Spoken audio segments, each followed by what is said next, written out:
After being reborn, I encountered Shuangwen once again. He was lying at the end of the alley, covered in wounds and barely clinging to life. I knew that 3 years later, he would become the emperor who would rule the entire realm, and I would be his empress. Power and wealth would be within my grasp. But this time, I did not want to save him. Shuangwen, in this life, I do not wish to have any connection with you. Welcome to my channel. If you like this story, please click to subscribe. There are more wonderful stories waiting for you to listen to.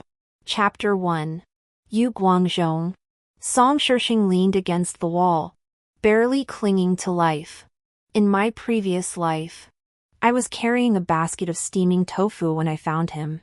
I took him home, spent everything I had to buy medicine for his injuries. And after half a year, he wanted to leave, but he left behind a jade pendant and a single sentence. I will return to marry you. I only saved him, I never expected any repayment. I was but a lowly woman, knowing I was unworthy of him, so I never dared to harbor such thoughts. But his words were etched into my heart, growing into feelings in my memories. On the night he left, bandits broke into my home and killed my parents. I hid in the narrow chimney and narrowly escaped. Reporting it to the authorities yielded no results, and the great Zhou dynasty began to descend into chaos from that day onward. The next 3 years were even worse, with war and famine everywhere. I was like a wandering ghost. Later, I finally found out where he was. I thought he would be as happy as I was. But to my surprise, he only looked at me indifferently and had someone send me to the military tent to rest. It would be a lie to say I wasn't disappointed. But I was young and inexperienced, and I had no strength to resist. Later, I became a cook in the army, which gave me the opportunity to cook for him and bring him midnight snacks. During those days, I always looked forward to bringing him a bowl of midnight snacks when he was in the army.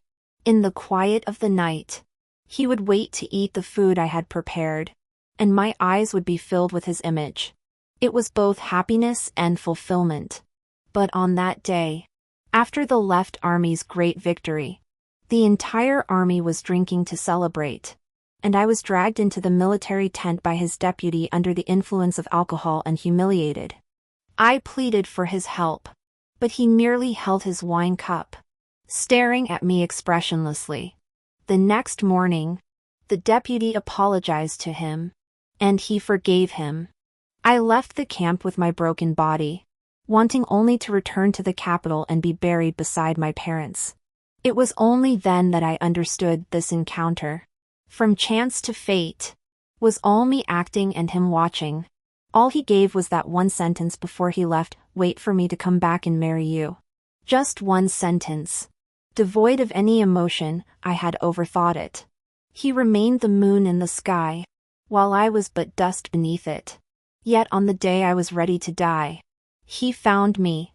By then, he had seized the throne and crowned himself emperor. Before the assembled court officials, he declared that I had saved his life and vowed to marry me. The emperor is truly a righteous ruler. Even a tofu seller's daughter, who did him a small favor, is remembered, and he keeps his promise. The ministers said. I once asked him, why? Why didn't you save me that night? You clearly didn't care. So why did you make me your queen? The red candles flickered, and his face grew colder in the dim light. You saved me, so I repay your kindness. That's all. He removed his red robe and left.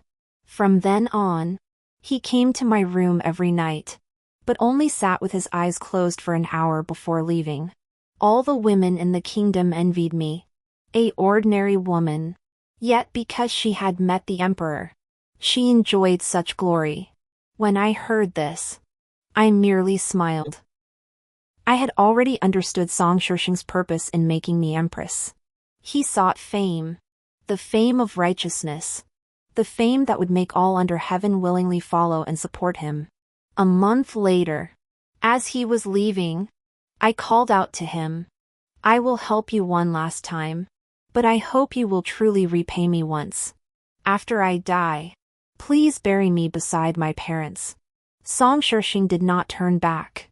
The next day, I summoned his former deputy general, now the general of the state, and drank 2 cups of poisoned tea with him, ending our lives together. I knew this man was arrogant and tyrannical, acting without restraint.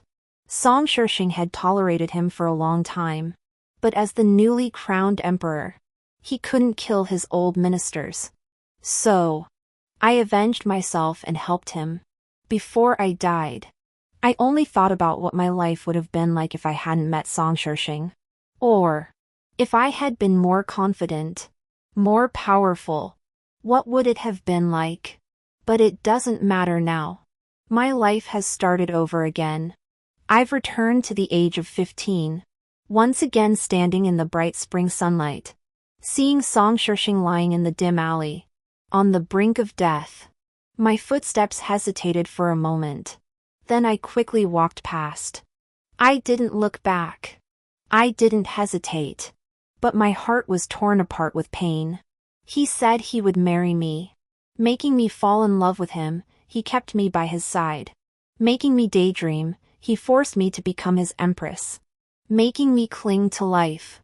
Then he ruthlessly extinguished all my hopes. That month, I often wondered what kind of existence I was in Song Shishing's heart.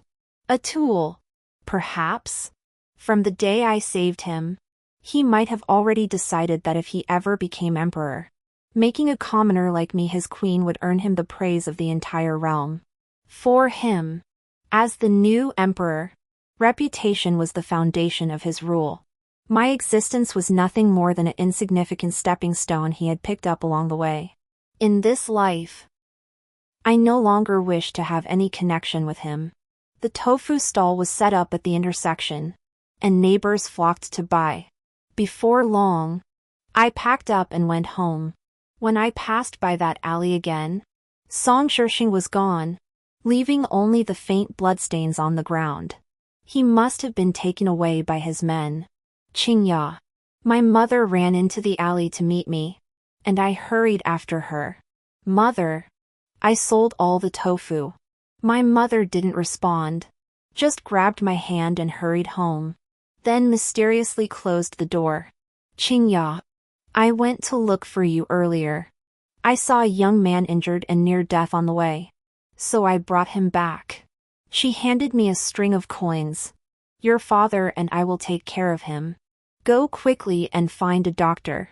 The burden on my shoulders slipped to the ground, and I asked my mother in a trembling voice, "Did you find him in the alley of the Sea family?" My mother nodded. "What's wrong? Why do you look so pale?" I hurriedly pushed open the bedroom door and saw Song Shishing lying on the bed, unconscious. How could this happen? I stood by the bed, quietly studying Song Shishing's face. In my previous life, when I took care of him, I often looked at him like this, marveling at how someone could be so handsome in this world. Song Shishing was the most refined and handsome person I had ever seen in my narrow, impoverished life in my previous life. But after a lifetime, I realized that a person's appearance and inner self are not necessarily the same. My thoughts turned, and I whispered, "Throw him out." My parents were utterly shocked. My mother whispered, "If we throw him out, he'll die. If we don't throw him out, we'll die." My parents were clearly terrified by my words. I turned to them and explained, "There are already signs of chaos outside the capital. The world is about to descend into chaos. A man like him, with an unknown background and severe injuries, will bring us nothing but trouble. Then we'll listen to our daughter," my father said. We worked together to pull Song Shishing to his feet, each grabbing an arm and dragging him toward the door. Just as we reached the doorway, Song Shishing suddenly opened his eyes. Our gazes locked, and in an instant, his eyes flashed with intense murderous intent. "We brought you here by mistake. but we don't want to save you now. I forced myself to stay calm and told him each word clearly. Song Shishing's face turned ashen. I believed that if he weren't so weak at that moment, after being treated like a rag, he might have killed all of us with a single stroke of his sword. I have money, Song Shishing said, closing his eyes to avoid facing the humiliating situation he was in. Once I'm healed, I can give you more compensation. No, I said. I wanted the money, but I wouldn't trade my family's lives for it. Seeing that I wouldn't budge, Song Shishing stared at me intently. His elaborate robe swept the ground, leaving a clean trail. My mother ran over and opened the side door. 3 of us were about to throw him out together. Suddenly, 3 more men, equally covered in blood but wielding long knives, appeared outside the door. One of them pointed his knife at us, while the other 2 nervously caught Song Shishing, who was being held aloft by us and about to be thrown out. A moment later, Song Shishing lay back on my family's bed, this time with 3 others present. The doctor arrived, left some medicine, and departed. After drinking the medicine, Song Shishing handed me an ingot of gold and said in a cold voice, "We will leave tomorrow. During this time, please behave yourself." I took the gold and turned to leave, but paused to look at him. "Your life is worth more than a single ingot." Song Shishing froze for a moment, then smiled mockingly, as if to say, "A woman like you, from the streets, only sees gold and silver. Such a narrow-minded person, with such shallow eyes. Is that enough?" Song Shishing threw his money bag at me. In front of him, I took all his money, threw the empty money bag back at him, and reminded him, "Remember to leave tomorrow." "Wait," Song Shishing called out to me. I didn't turn around, but stopped to wait for him to speak. "We need to eat." I opened the door and went out to cook 4 bowls of noodles for them. As Song Shishing ate, scenes from my past life flashed before my eyes. In countless nights of my past life, I had brought him midnight snacks, and he had eaten them quietly, just as he was doing now. We didn't speak, my mind was filled with fantasies about the future. Suddenly, he looked at me and asked, "Is there an old man surnamed Lang around here?" My heart skipped a beat, for Song Shishing had asked me the same question in my previous life. What had I said back then? I had said that I knew Mr. Lang, who often came to buy tofu from my family. The next day, Song Shishing had me take him to find Mr. Lang. Later, Lang Qinghe became his military advisor. But I hadn't seen Mr. Lang while I was in the army. I had inquired about him and heard that he had been helping Song Shishing lead the right army, working in tandem with Song Shishing's left army to form an unstoppable force. I don't know. I shook my head without hesitation. The residents in this area come and go frequently, and I don't know many of them. Song Shishing stared at my face, seeming to weigh something. After a moment, he suddenly said, "If I find out you're lying to me, I'll kill you." "Go ahead," I replied with a mocking smile. "Killing a few unarmed civilians, I'm sure you'll do a fine job." Song Shishing snorted. "I didn't know there were women as heartless, greedy, and cunning as you among the common folk. We're all the same," I said, taking the bowl from in front of him and opening the door to leave. While washing the dishes, Song Shishing stood at the window watching me. After finishing, I returned to my room and realized I was covered in a thin layer of sweat. If I can't change the outcome of my previous life, what's the point of living again? What should I do? Recalling my past life, I must admit that Song Shishing was a capable ruler. He was ambitious, ruthless, and cold-hearted. When he rebelled, his own sister, the Princess of Liang, was 5 months pregnant, and none of his hundreds of relatives in the branch of the prince's mansion knew about it. When he besieged the capital, Those relatives were taken hostage. Yet he could still sip tea leisurely as he watched the heads of his loved ones roll to the ground. After ascending the throne, though the former generals who had followed him and the founding ministers were all granted titles and promotions, many became thorns in his side. The deputy general I poisoned was one of them. And so was Mr. Lang. On the day I was crowned empress, I saw Mr. Lang from afar. After that, Mr.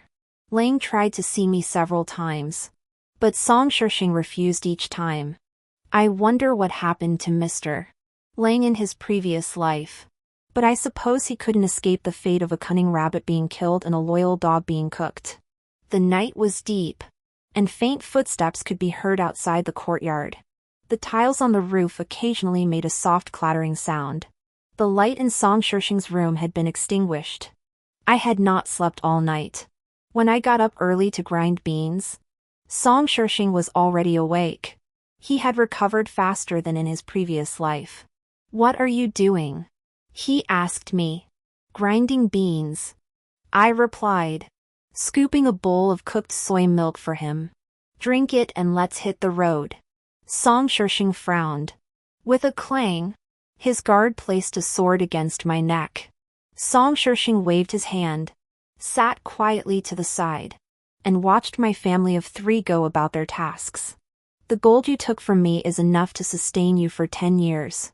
Why do you still need to sell tofu?" he suddenly asked. "Just 10 years. I glanced at him. "For saving my life. Your generosity is a bit stingy." Song Shishing laughed. "To love money so openly. I've never seen such honesty before." He leaned back in his chair, quietly studying me. I didn't respond and, before leaving, told my parents to go back inside.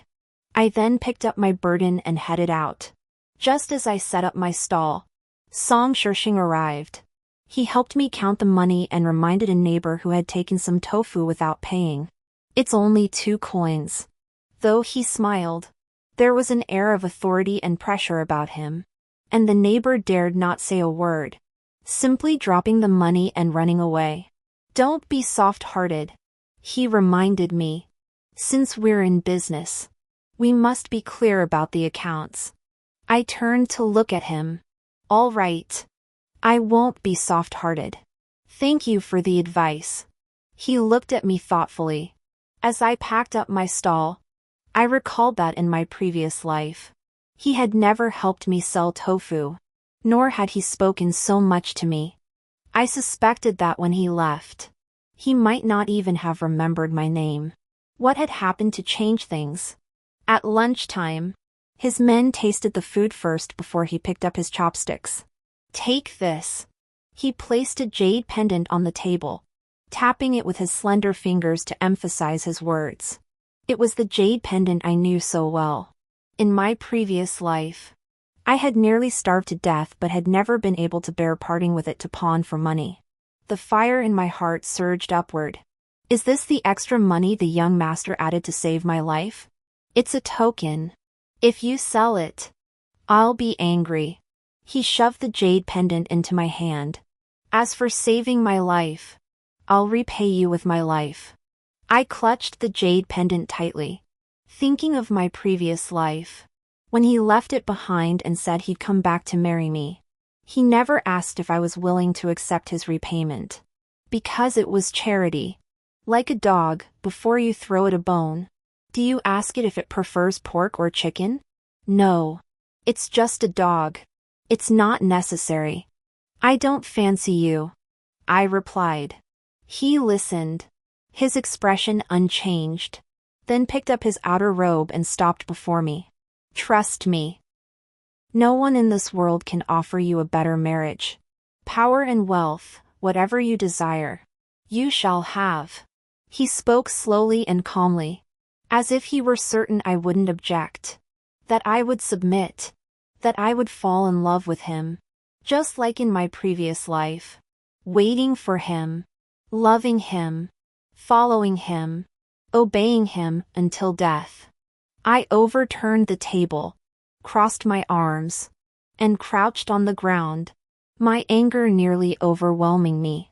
Song Shishing. In this life, let's see who ends up being the dog that lets the other person manipulate and slaughter them. In the afternoon, I carried a bucket of soy milk and a few pieces of tofu to a deep alley and knocked on the door of a house. The one who opened the door was an elderly man with white hair and a youthful face, exuding an air of divine grace. Mr. Lang. I handed him the tofu. I just made this tofu, I'd like to bring some over for you. Mr. Lang was taken aback. Mr. Lang lived alone and ran a tiny private school in the alley, where 7 or 8 children came to study every day. It was said that he charged very little tuition, and he lived a very humble life. In my previous life, everyone thought he was just an unlucky old scholar. But later he became famous throughout the country and was appointed as a high-ranking official. And everyone realized he was a truly extraordinary person. I pleaded with Mr. Lang to take me as his disciple. I had expected him to refuse me because of my poor aptitude in gender. But to my surprise, he agreed. I could read common books, but that was the extent of my knowledge. Deeper scholarship and wisdom were beyond me. Mr. Lang had assumed I merely wanted to learn a few characters. But he was surprised by my dedication. I not only studied diligently but also asked probing questions. Qingya, aren't you planning to take the imperial examinations? Mr. Lang asked me with a smile during dinner. I really do want to take them, I replied with a smile. Mr. Lang burst into laughter, stroking his white beard and saying, "In this life, one should not be confined by rigid rules and conventions. This world is so dull precisely because of such constraints." With Mr. Lang's affirmation, my thoughts became clearer. I've lived 2 lifetimes, yet I'm still trapped by Song Shishing. The pressure and restrictions he imposes on me are like an invisible cage holding me captive. I must break free and change this outcome. Master. I put down my brush and asked Mr. Lang seriously, "What is a salt permit? How does one trade salt?" Mr. Lang stopped eating and sat down at my desk to explain in detail what a salt permit was and how salt merchants in the Great Zhou dynasty conducted their business. I understand, sir. I will go to the Ministry of Household Affairs tomorrow morning to purchase a salt permit. I clearly remember that before the chaos, the court sold a batch of salt permits. That day, I was at the pharmacy helping Song Shishing prepare medicine. The owner of the pharmacy told me to wait while he went to the Ministry of Household Affairs with the money. At the time, I didn't understand. Now I get it. The world is about to fall into chaos, and the court can't control it anymore. So they sold a batch of salt permits to fill the treasury, preparing for grain and supplies to mobilize troops at any moment. You're not just asking out of curiosity? Mr. Lang was startled. You want to become a salt merchant? Sir, this is a once-in-a-lifetime opportunity. I'll buy the salt permits first and figure out the rest later. Mr. Lang was speechless. The next morning, I exchanged the gold Song Shishing gave me for silver coins and waited outside the tea room where the Ministry of Revenue conducted its external affairs. I was the first to arrive, so the clerk who opened the door was surprised to see me. "What are you doing here, young lady?" "I'm here to buy salt permits." "Are you crazy?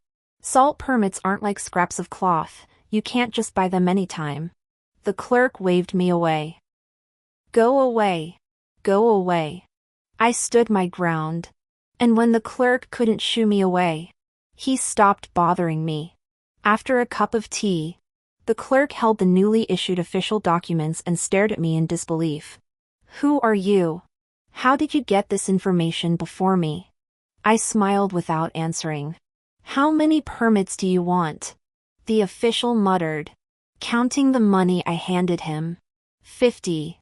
One permit was worth 200 pounds of salt, equivalent to 1 tael and 8 cash in silver, with 3 taels in taxes.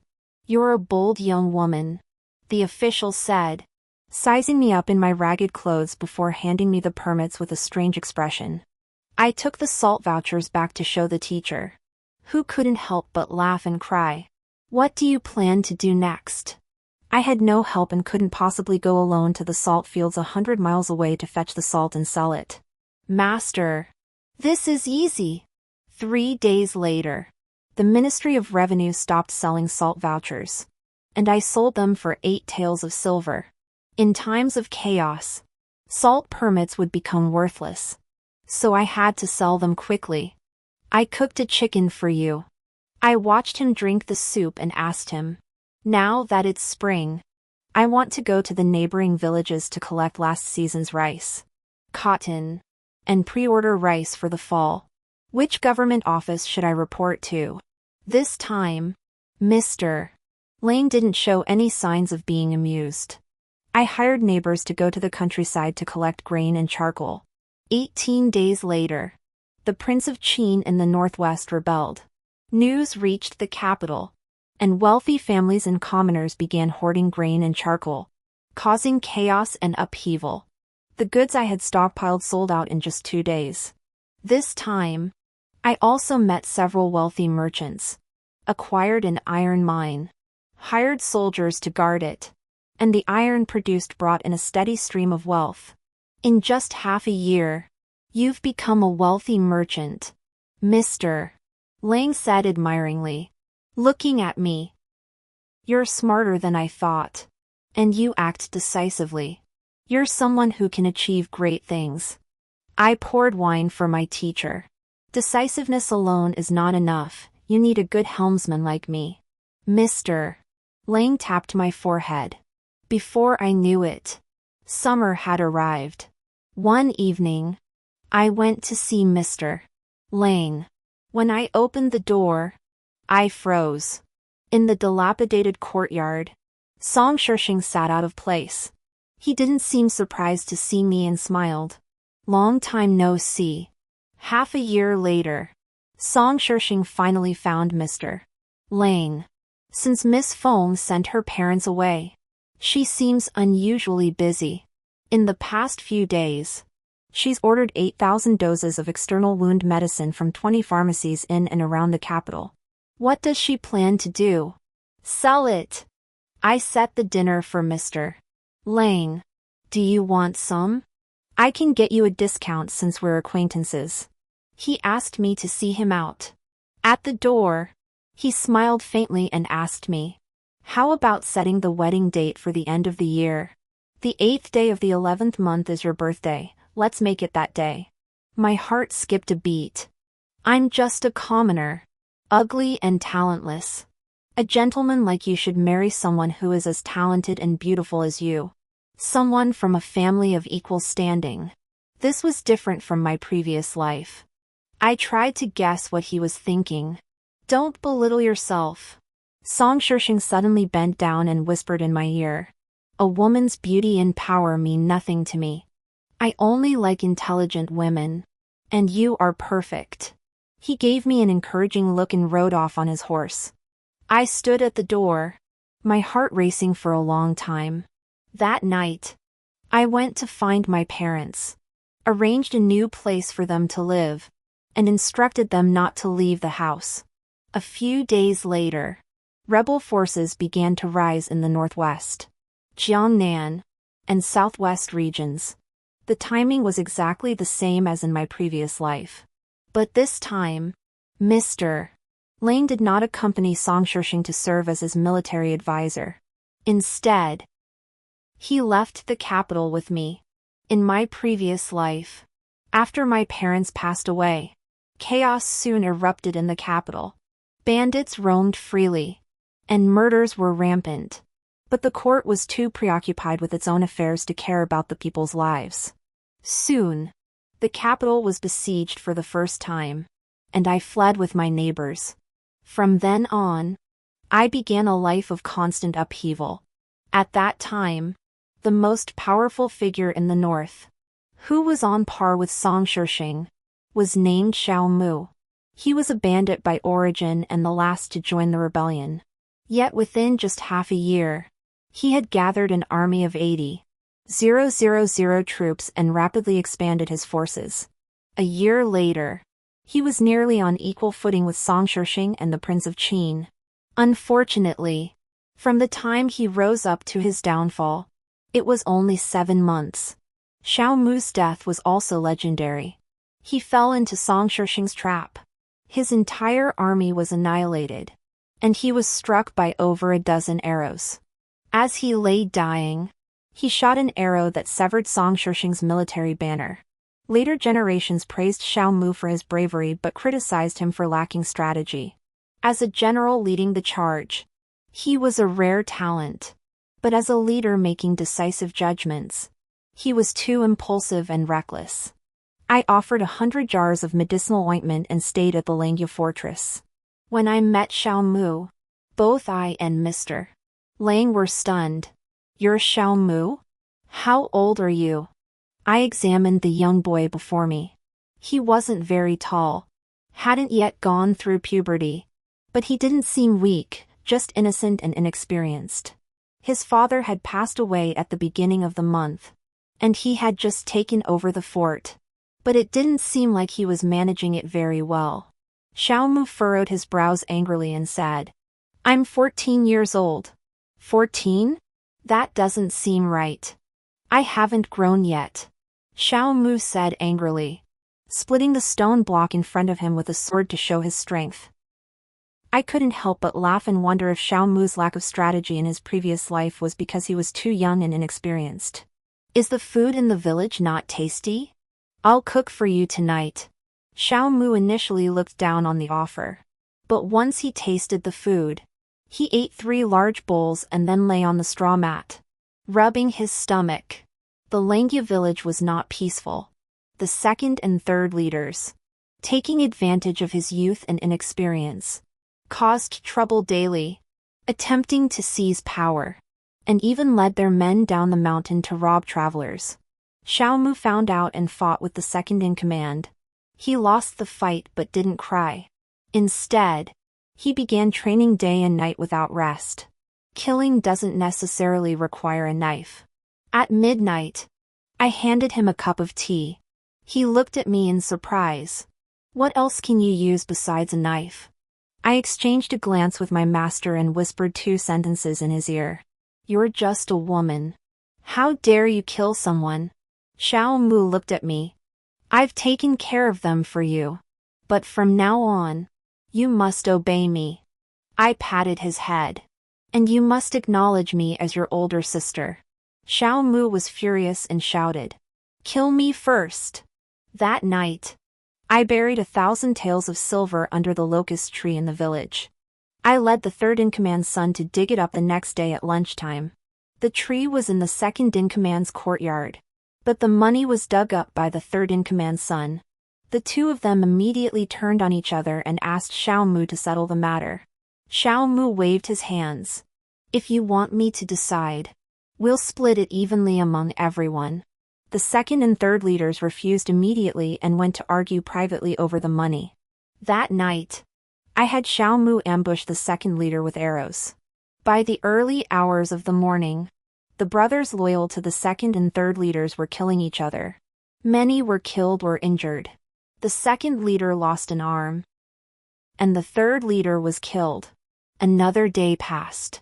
The widow of the third-in-command locked the second-in-command's door, poured sesame oil inside, and set it on fire, burning his entire family to death. Xiao Mu came to find me after putting out the fire, calling me sister in a sweet voice.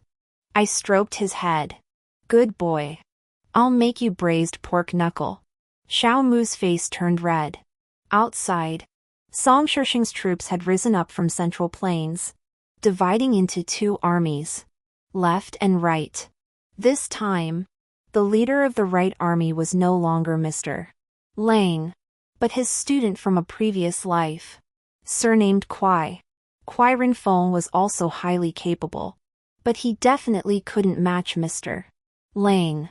The following year, Song Shishing clashed with the Prince of Qin, and the 2 engaged in numerous battles, winning some and losing some, keeping each other in check. Meanwhile, quietly took over 3 forts with Xiaomu, stationing 30,000 troops there, and secretly recruiting more soldiers. We need more money, Mr. Lang said worriedly. The rations you promised are too high. I sat on the mountain top, pointing to a distant peak. Master, there's a gold mine deep in those mountains. In my previous life, I had heard people mention it. Some desperate men had gone in to steal gold, but none had ever returned. I know. That's Lord Lu's mountain. What do you plan to do? Steal it, I said. Mr. Lang shook his head. If you act, it will attract the court's attention. All our plans will be ruined. Unless. Mr. Lang paused, and I finished his sentence. Unless we find someone to take the blame. I don't know how it turned out, but if we don't act, there will be no result. We mobilized 2,000 troops, disguised as Song Shishing's right-hand army. We launched a night raid on Lu and Ho's gold mine. This was my first time seeing a battlefield. In my previous life, following Song Shishing, I spent most of my time in the kitchen, even though there were wounded soldiers in the camp every day. I had never witnessed a battlefield. At that moment, the flashes of swords and spears, the cries of the wounded, and the screams of horses echoed through the mountains, sending a chill down my spine. I sat on the mountain with Mr. Lang, watching the scene unfold. He asked me, "Are you afraid?" I nodded. "Yes, I am." Mr. Lang nodded slightly and whispered to me, "I am afraid too." After he spoke, we both laughed. Who wouldn't be afraid of something they've never experienced before? But we believed that over time, we would no longer be afraid. That is what growth is all about. We cleared the miners guarding the mine but left half of the workers behind, sealing off the mountain paths overnight. The next day, Lu and Ho led his troops to attack the mountain, but after half a month of relentless assaults, he was forced to retreat back to the capital. This place was 120 miles from the capital. I thought he had returned to the capital to request reinforcements. But to my surprise, he had kidnapped Song Shishing's sister and demanded that he hand over the gold mine in exchange for her release. 3 days later, Song Shishing arrived at Langya Fortress alone. Upon seeing me and Mr. Lang, he showed no surprise, clearly having known all along that we were here. Mr. Lang, you refused to come out of the mountains to assist me but instead followed Qingya to become a bandit. Do you think I am not as capable as Qingya? Mr. Lang sipped his tea. Qingya is brave and cunning, combining strength and flexibility. She is indeed superior to General Song. Song Shishing didn't get angry. Instead, he felt a sense of pride. It was like his work was being praised. Qingya has earned your praise, but she must not become arrogant. I glanced at him. I am as close to you as a father and daughter. What does this have to do with you? He sat down beside me. Qingya, you stole the gold mine from Lu and Ho and framed me. Now my sister is in his hands. How do you plan to resolve this? She will be killed by you sooner or later. It's just a matter of time. I looked back at him. Compose yourself, General Song. He rebelled without sparing his own sister. And now he comes to me. Does he expect me to take his place and mourn for him? He looked at me quietly, then suddenly smiled. You're becoming more and more like me. 3 days later, Song Shishing killed Lu and Ho and rescued his sister. But she refused to stay by his side. I heard that after the Princess of Liang publicly called him a traitor in front of the army, she rode back to the capital alone. Mr. Lang told me.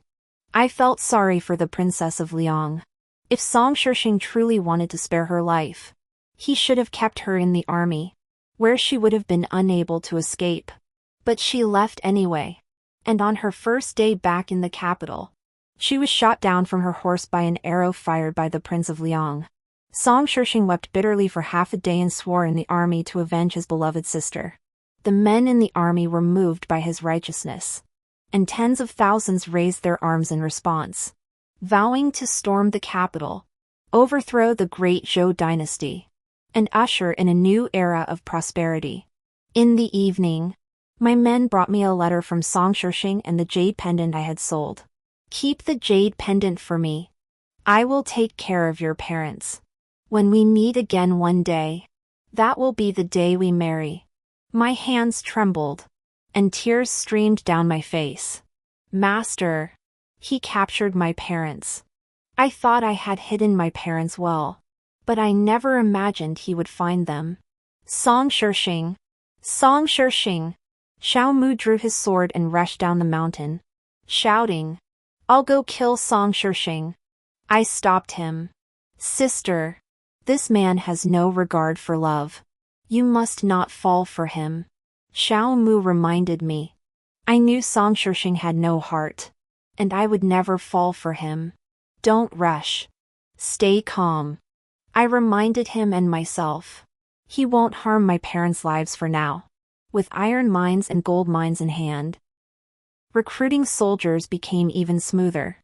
In just 3 months, I had gathered an army of 80,000 soldiers, the same number as Xiao Mu had recruited in his previous life.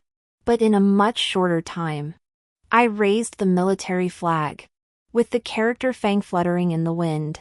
The 80,000 troops were divided into 2 armies, front and rear. The front army was led by me and Xiao Mu, while the rear army was entirely under the command of Mr. Lang. We launched our rebellion from Langya Fortress, 120 miles outside the capital, and swiftly captured 3 prefectures, 6 states, and 18 counties, gaining control of the southeastern region along the Grand Canal. The 3 prefectures served as the eyes and ears of the capital. Once their defenses were breached, the imperial court would immediately dispatch troops to attack. Xiao Mu once said, "Even Song Shishing dared not attack these 3 prefectures. If we act now, we will become the court's target." "It's fine," I told Xiao Mu. "The emperor is ill and will not survive this month. Once the princes vie for the throne, there will be chaos for another month. We have time to prepare." In my previous life, when the emperor died, Song Shishing's troops sang and danced in celebration for 3 days straight. I and several cooks worked tirelessly, not sleeping for days. Also, I whispered, "This place is close to the Prince of Qin. I have a plan for him." I had no way to deal with the Prince of Qin, as I had stolen Song Shishing's methods from his previous life. The Prince of Qin was also a cunning warlord, matching Song Shishing in both military strategy and cunning. However, he had one weakness: he was deeply emotional. His Achilles heel was his wife. In his previous life, Song Shishing launched a surprise attack on Longtai Mountain, trapping the Qin Wang's consort there. The Qin Wang was thrown into disarray, and after 3 months of battle, he was utterly defeated and eventually committed suicide at the tomb of the Qin Wang's consort on Longtai Mountain. When I heard this, I envied the Qin Wang's consort greatly. But now I don't envy her anymore. Her presence has given me an opportunity to act. In October of the same year, the northwest was bitterly cold. Xiao Mu and I surrounded Longtai Mountain in the middle of the night. The Princess of Qin was hiding there. On the mountain top, I saw the Princess of Qin. She was even more beautiful than I had imagined. Even a heavenly maiden couldn't compare. "She's not as beautiful as my sister," Xiao Mu said dismissively. He had grown a lot that year, and his clothes needed to be remade every 2 months. Now, when I looked at him, I had to look up at him. "Am I beautiful?" I rolled my eyes at him. "If you complimented my intelligence, I'd be happier." The Princess of Qin handed me a cup of tea with a smile. "The world says that Feng Qingya is a heroic woman. And today, I see that her reputation is well-deserved. You flatter me. I just want to live a more human life, I said. The Princess of Qin looked pensive. With the world divided into 4 parts today, I still hold the highest hopes for you. The Princess of Qin believed the court was on its last legs. Not worth mentioning. And that the Prince of Qin was too indecisive, with 7 parts of his heart consumed by family affairs. Originally, Song Shishing had the best chance of winning, but after seeing you today, I feel you will defeat him. I poured her some tea and whispered, if the Qin king surrenders, I will let the 2 of you leave and live as a divine couple. I thought the Qin Wangfei would be grateful and delighted, but she looked down on me. I don't need it. He's just a man. She stroked her luxurious robes. In the final battle, I will assist you. Not for anything else, but because you did what I couldn't. Who says that only men can be kings, ministers, or generals? She laughed as she left. Feng Qingya, you must win. Otherwise, I will have died in vain. After my initial shock, I stood in awe and watched her leave with Xiaomu. The Qin king arrived quickly, leading an army of 60,000. He personally challenged the enemy at the front lines. His clothes disheveled and his appearance disheveled. Just like in my previous life, he had indeed lost his composure. The battle lasted 2 months and 8 days. With 180,000 troops, the Qin king continuously reinforced his forces to confront us. But he ignored the fact that his rear was being overrun by Song Shishing, who had seized the opportunity to capture half of his territory. The final battle took place on the 6th day of the first lunar month, which was the Qin king's wife's birthday. She invited the Qin king to meet her at Longtai Mountain, where they drank a cup of poisoned wine together and died under a pine tree covered in thick snow. The Queen of Qin left me a will, instructing me to cremate her remains and scatter them on Longtai Mountain. She made no mention of the King of Qin. I obeyed her wishes, scattering her ashes across every corner of Longtai Mountain. With the King of Qin dead, his troops fell under my command. Master Ling personally mustered the troops, totaling 240 men. Looking back, only Song Shishing remained. A letter from Song Shishing arrived. Attached was a marriage contract with our birth dates and zodiac signs. Everything is prepared. I await the lady's arrival, he wrote. Xiaomu crumpled the letter into a ball and threw it into the fireplace.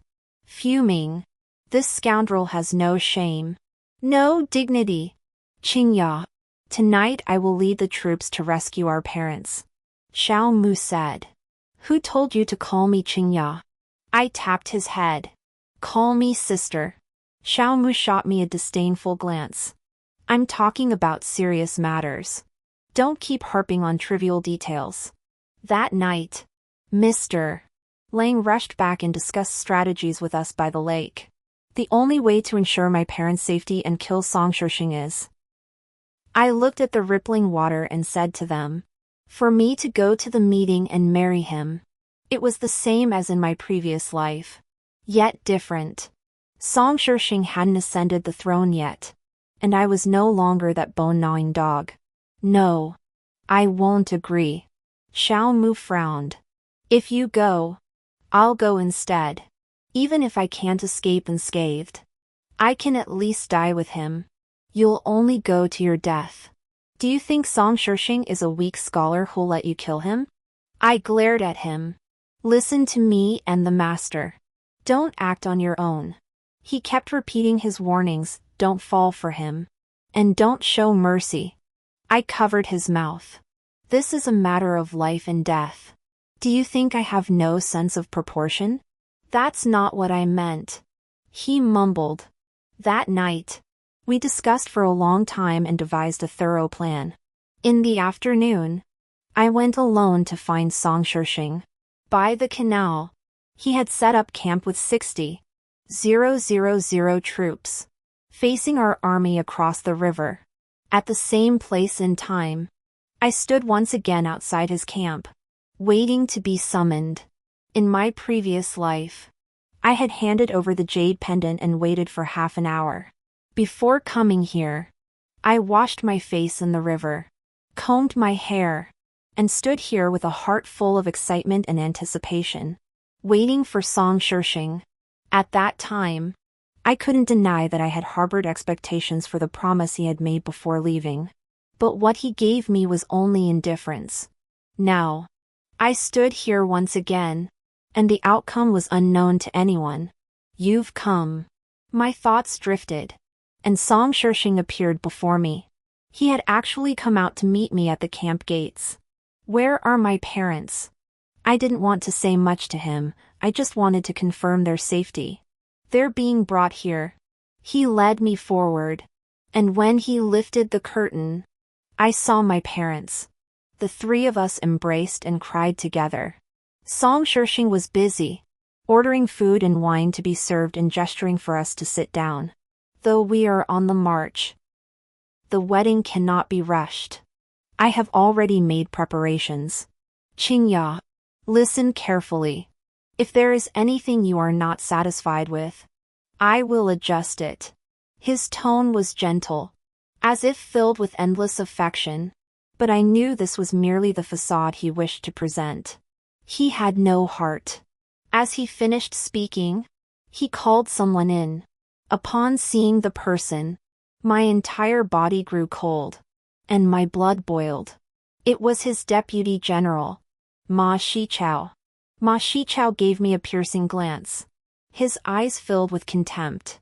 I knew this man was arrogant and self-righteous.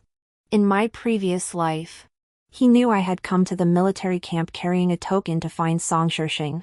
Though Song Shishing did not introduce me, anyone with eyes could see there was a connection between us.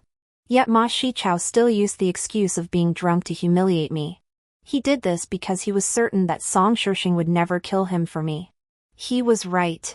Song Shishing not only spared his life but also forgave him easily. Before his death, I summoned him to the palace to pour him tea. He suspected me and switched the positions of the two cups. But he didn't know that I had already planned to die with him. Both cups were poisoned.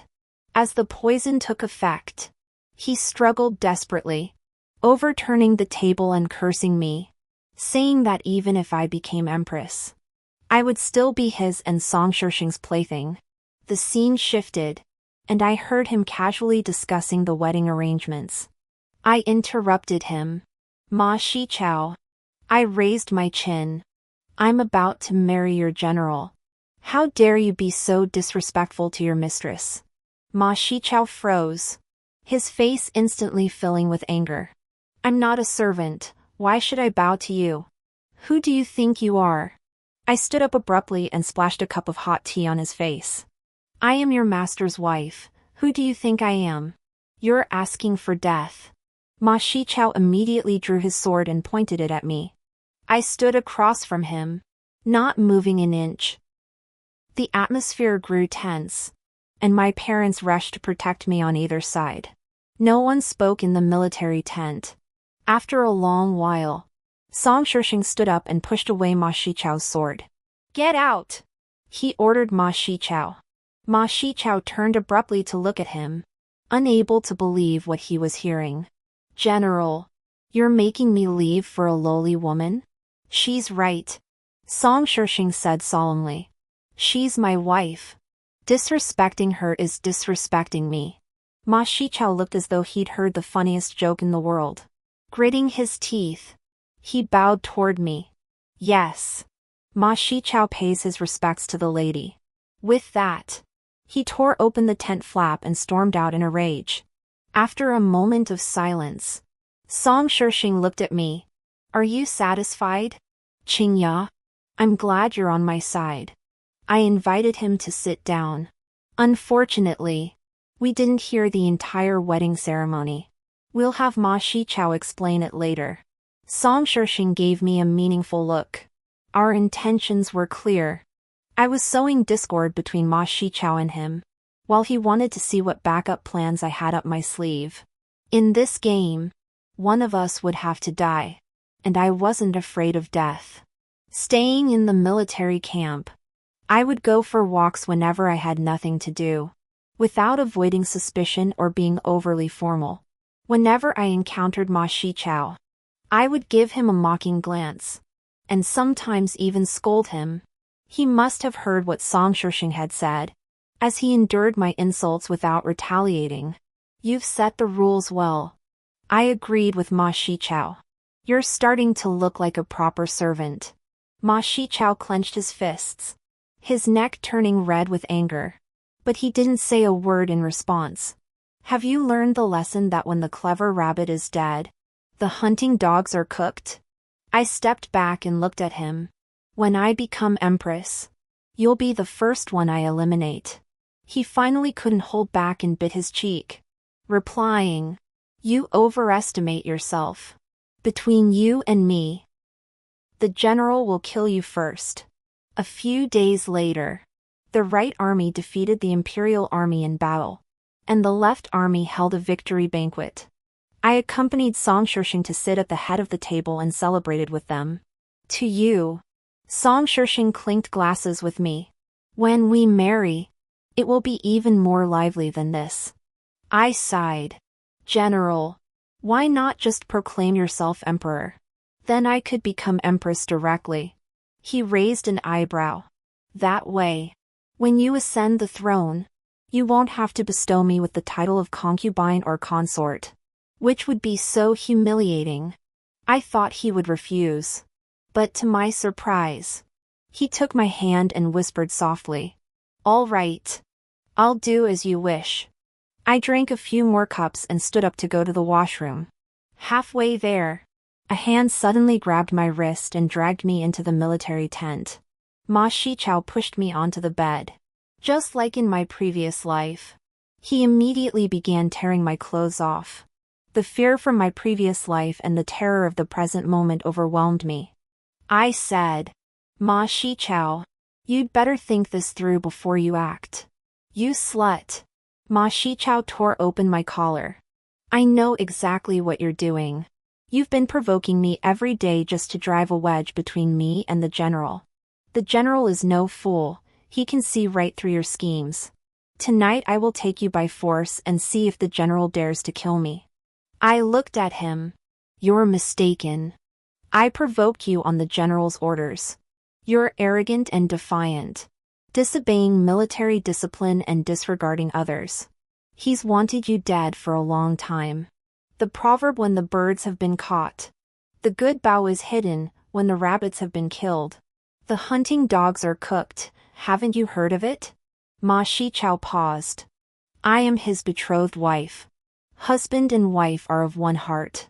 He is the emperor, and I am the empress. You are an outsider, both now and in the future. Ma Shichao slapped me twice, accusing me of lying. Let's make a bet. Will he kill you when he comes? Ma Shichao's hands, which were braced against my sides, began to tremble. After a long while, he gritted his teeth and said, Let's bet. I'm not afraid of a woman like you. All right. I whispered. If I lose, and he shows any intent to kill you, you must rebel. Just take me and my family of 3 away, and I will hand over the command of 20,000 troops to you afterward. He froze, as if suddenly remembering that I still held the command of 20,000 troops. He accepted the bet. After all, from the moment he tore open my collar, he had no way out. As for me, no matter the outcome, I wouldn't lose. If Song Shishing easily forgave Ma Shichao, I would stay and continue with the plan. If Song Shishing killed Ma Shichao, that would be even better. Ma Shichao's influence in his army was second only to his own, and he couldn't afford the consequences. Just then, Song Shishing pushed aside the curtain and entered. I clutched the torn collar of my robe and hid behind him, sobbing softly. Ma Shichao flexed his muscles, pulling up his trousers. To my surprise, Song Shishing hesitated not a moment before placing his sword against Ma Shichao's neck. This outcome even surprised me. It was different from my previous life. I told you not to touch my men, Song Shishing said, enunciating each word clearly. If you want to die, I'll grant you your wish. Ma Shichao's face was filled with shock. A general who had always been obsessed with power was now willing to cut off his own left arm and right arm for a woman. He had lost his bet. He let out a loud shout, drew his sword to counterattack Song Shishing, and rushed over to grab me. As they exchanged blows, the soldiers in the camp also began to stir. I stood at the door, waiting for the outcome. A quarter of an hour later, Ma Shichao was dead, his eyes wide open, staring straight at Song Shishing. Song Shishing dropped his sword, grabbed me, and dragged me to his military tent. How about it? Song Shishing asked me, suppressing his anger. It was unexpected that the general would kill him. I straightened my clothes. I'm satisfied. He gripped my arm and repeated the question. I'm asking you, did he do anything to you? I looked into his eyes, trying to read his expression. His eyes were filled with rage, an emotion I had never seen before and couldn't decipher. This was the first time I had ever seen Song Shishing lose his composure. I'm fine. I pushed his hand away. My body is fine. And my mood is even better. He said nothing more, swept aside the curtain, and left. A moment later, my mother rushed in. The general sent me to take care of you. Did Ma Shichao bully you? I shook my head. The death of Ma Shichao had a greater impact than I had anticipated. He had once betrayed the court, leading 5,000 troops to join Song Shishing's ranks.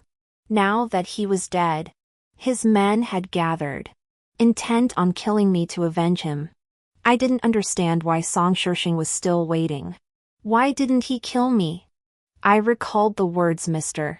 Lang had said before he left. A man as arrogant as Song Shishing sees women as nothing more than tools to be controlled. No matter how stubborn or capable I am still just a woman. As long as he marries me, the two armies will unite, and the world will still be his. And only his. In the end, he still believes that everything is within his calculations and control. I am his. So everything I have is his. On the day of the wedding, the military camp was adorned with red silk. I told my parents, don't worry about my life or death. Just leave. There will be someone to help you once you're out. My parents nodded repeatedly, turning back 3 times as they walked away. Dressed in red, I paraded through the camp, showing off my power. Ma Shichao's men saw me and grew restless, cursing and muttering under their breath, eager to tear me apart and eat my flesh. In the warm, red-lit tent, Song Shishing entered, also dressed in red. Mr. Lang didn't come. That's truly a pity. When you ascend the throne one day, you can invite him to drink then. That's fine, he said. I poured him some wine, but he hesitated, his gaze flickering between the 2 cups. I understood and swapped the cups, then thought better of it and poured both out. General, pour the wine yourself. This way, it won't be poisoned. All right, he said. He went out to fetch a jar of wine, poured 2 cups for me and himself, and handed me the cup, his gaze lingering on me. I thought of my previous life when he and I got married. There was no wedding ceremony, no drinking of the cup of wine. He took off his red robe, left a word of gratitude, and left on his own. In this life, he has really changed a lot. He is more particular now. When we drank the cup of wine, he whispered in my ear, "Your parents were so happy that they got drunk and ran around the camp. They even came back after leaving the camp." My hand trembled, and wine spilled onto his shoulder. "Don't worry. I've had someone take care of your parents. Let's rest early tonight." I steadied myself on the table to keep from falling. "I have a question for you. I forced myself to stay calm. Are you so confident that marrying me will give you my troops? Song Shishing shook his head. Marrying you is just about marrying you. It has nothing to do with your troops. Song Shishing tidied the stray strands of hair at my temple. What I want. Nothing can escape my grasp. I smiled lightly at him. This time, it might not be the same. His gaze faltered slightly, and his movements grew slower. Is it the candle? He raised his hand to extinguish the candle, but I shook my head. It's useless. You've already been poisoned. Thankfully, he had been considerate enough to set up a pair of dragon and phoenix candles. Otherwise, I wouldn't have had the chance to poison him. Song Shishing collapsed onto the ground, facing me across the table. So, you came here with no intention of leaving alive? I turned my head to look at him. Song Shishing, do you believe in past lives? If there is a past life, you won't escape my grasp. Song Shishing said confidently. It was true. From the day I met him, I had been trapped in the cage he had set for me. Until death. Not in this life. I told him. Outside the military tent, flames shot into the sky, and the sound of battle filled the air. Under Song Shishing's gaze, I took the tea and drank the antidote, then smiled at him. My men are coming. Song Shishing sneered. You dare not kill me. He truly didn't believe I would dare to kill him, just as he had always been confident that I couldn't escape his grasp. But I dared. That night, Ma Shichao's troops rebelled and broke ranks with Song Shishing. Xiao Mu divided his troops into 6 routes and led them to attack. With no leader, the army was in chaos, and Song Shishing was utterly defeated.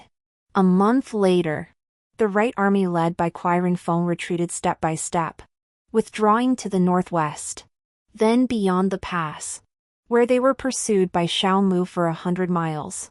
And his head was taken.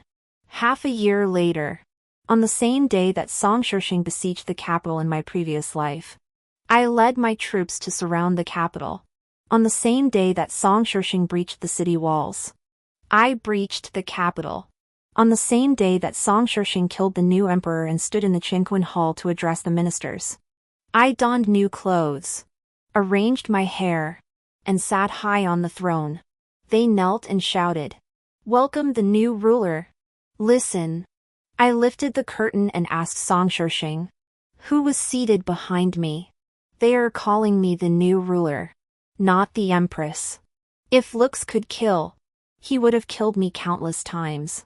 Later, I became a cook in the army, which gave me the opportunity to cook for him and bring him midnight snacks. Song Shishing closed his eyes in agony.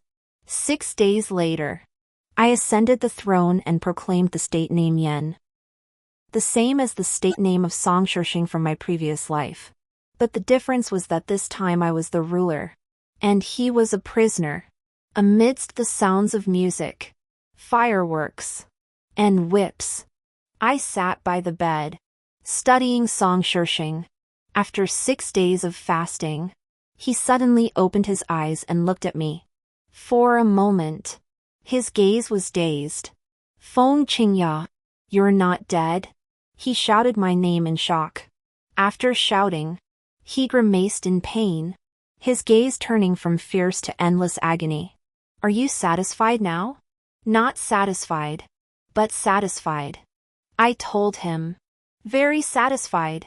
Song Shishing, in this world, nothing is certain to remain unchanged. For instance, you are strong, and I am weak. For instance, I love you. The door was pushed open, and Xiao Mu walked in, taking my hand and leading me out. Let's go watch the fireworks. What's the point of staying here? All right. Let's watch the fireworks. Why keep him alive? Let me kill him. Today is a good day. Kill him tomorrow. After killing him, bury him at my parents' grave. At that moment, a firework lit up the night. Brilliant and dazzling, The end.